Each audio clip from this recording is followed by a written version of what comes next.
So how does it feel returning to this animated style again? It's like putting on an old pair of pants that had sitting in the closet for 20 years. And they still fit. They still, well, all right, that was a bad analogy. They need a wash. Exactly. It was an optimistic analogy. Yeah, exactly. No, it was good. Yeah, it was. It wasn't planned. This movie was not. It didn't start out to be a Justice League Unlimited continuation. It was originally going to be a standalone.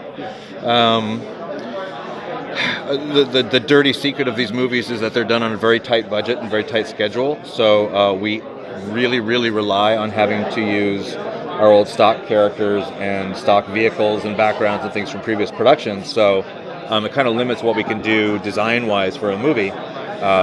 So we couldn't afford to come up with an all-new style for the movie. So that really meant, okay, either the DCAU style or the Phil Barassa style from the New 52, which I didn't want to do that because then it would confuse people with the New 52 movies. So that, but I could use Phil's designs from Crisis on Two Earths and Doom because they look different enough. So that was my idea. So we started designing the movie that way, and then in the meantime we recorded the script, and we were fortunate enough to have George and Kevin and Susan come back as Batman and Wonder Woman and Superman. And then James Tucker came to me and said, "Don't you think people are going to be confused when they see these Phil Barassa designs, and they're going to think that it's part of like the New 52 universe?" And I kind of went, "Yes, they will be."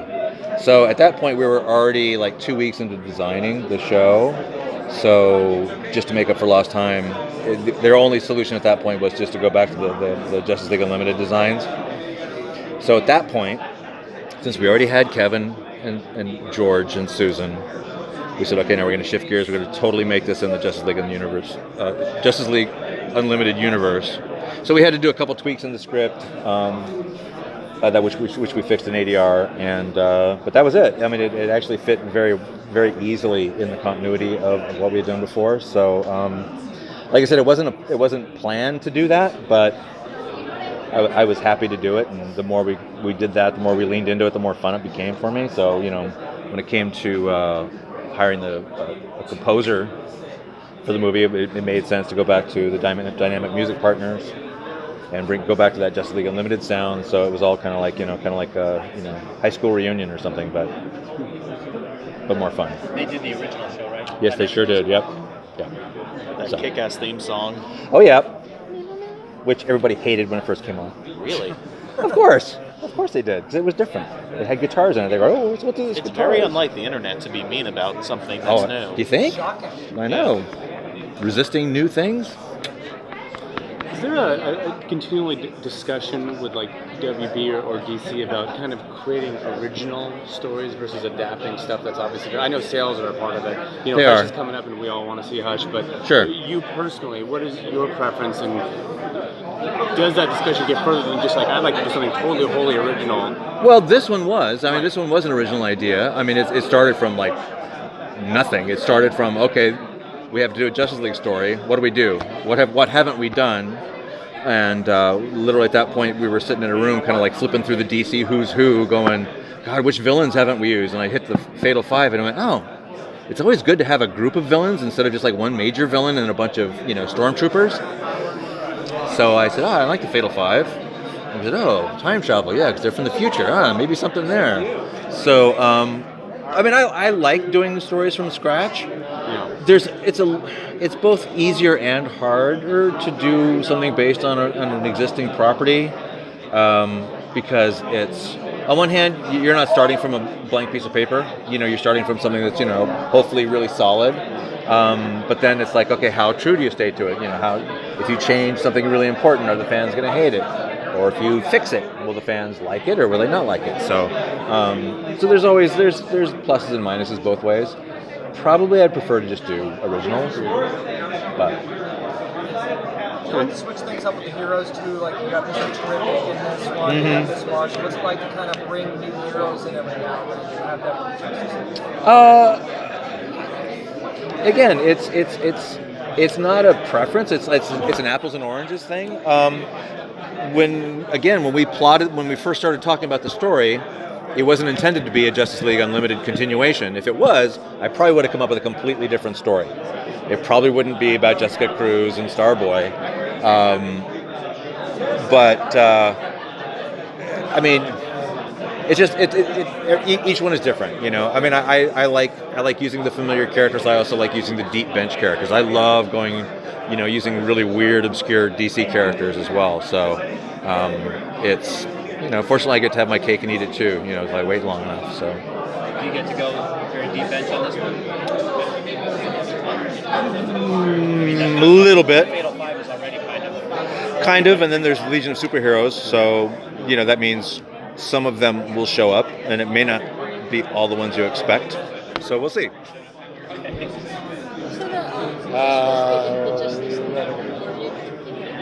I'm sorry? You said that this movie is within the As far as I'm concerned, it is, yeah. I mean, everybody will have their own timeline and whatnot. Where is it on the timeline? I would say anywhere from a year to 3 years after the end of Justice League Unlimited. It doesn't take place immediately afterwards, because there's going to be some weird stuff in there that people are going to go, how come this be in continuity? Because that, and that. But my answer is a lot can happen in a year. So. Is there a story arc or an issue that you grew up loving that even if they give you the free reign to do an original story like this, that you think would be a gangbusters animated film, but you'd get crickets upstairs? Like, it's just too strange or obscure, but you've always thought it would be great? Well, you know, most of my ideas are fairly commercial, so I don't know. Not necessarily, but there are tons of DC characters that I know that I mean, we all know. Outside of Batman, Superman, and Wonder Woman and the Justice League, the home video people are going to go, I don't know if anybody's going to pay to see a, you know, Wannabeast movie, you know. So, you know, I mean, I would love to do crazy crap like that. But yeah, that's not going to happen. Trotted out like a logo flick animated or something. You know, I don't. You know, I don't think we're quite there yet. Because I mean, you know, these movies are done on a really tight budget and really tight schedule.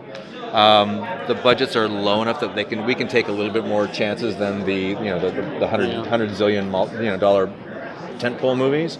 But at the same time, they would still like to have a little bit of insurance on their investment. So. So what are some of the characters you would want to use? Oh, I don't know. I mean, I'd have to really think about it. A lot of them I've actually gotten to use in the past on, smaller supporting characters and other storylines and whatnot, and in the DC Showcase shorts that we did a couple years ago. So, Do you have a stack or file? No, I don't. It's all random in my head. But you did a cover for Detective 1000, right? I did. Yeah. Was it the one you recreated the Genie cover, right? Correct. Yeah. So why'd you pick that one? And I guess talk about just the process of creating a cover for the 1000th issue. Yeah, Mark Chiarello called me really late in the game. He told me what it was, the 1000th issue variant cover thing, yada yada yada, and I was really, really swamped on the current animated project I was working on, and I was like, I don't have time to do it. And he said, come on, man. It's like, no, you always say no. Don't say no this time. And I was like, well, I said the only way I can probably do this is if I just do a recreation of an old cover rather than because that's the thing that always slows me down in drawing a cover is coming up with a concept. So I said, so if there's like an old classic cover that we can both agree on that I would do a recreation of, and he said yes, fine, whatever. And so I narrowed it down to like 4 or 5 classic covers, and I sent him that one. I said, what do you think about that one? He goes, that's my favorite cover ever. It's like, okay, fine. So that's all that. That's what were the runners up? I don't remember. I don't know the issue number, but there was the famous one where Batman's kind of looming over the villains. That was like a really early Detective Comics one. I don't remember. They were all like old Jerry Robinson covers, I think. Were they all Detective covers? I think they had to be, yeah, because it was all Detective Comics. Yeah.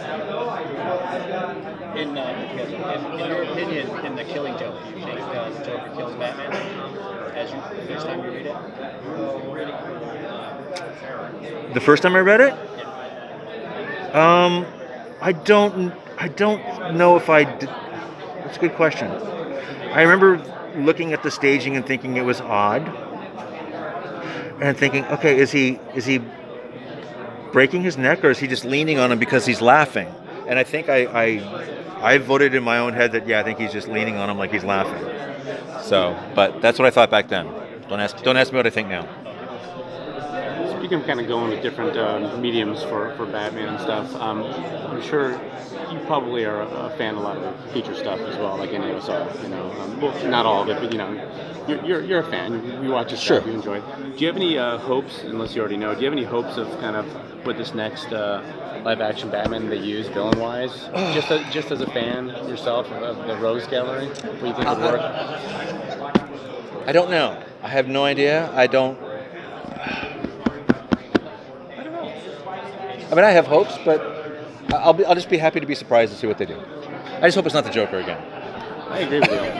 All right, guys. Thanks, You're right on. Bruce. Thank you, Have a guys. good one, man. Bye-bye.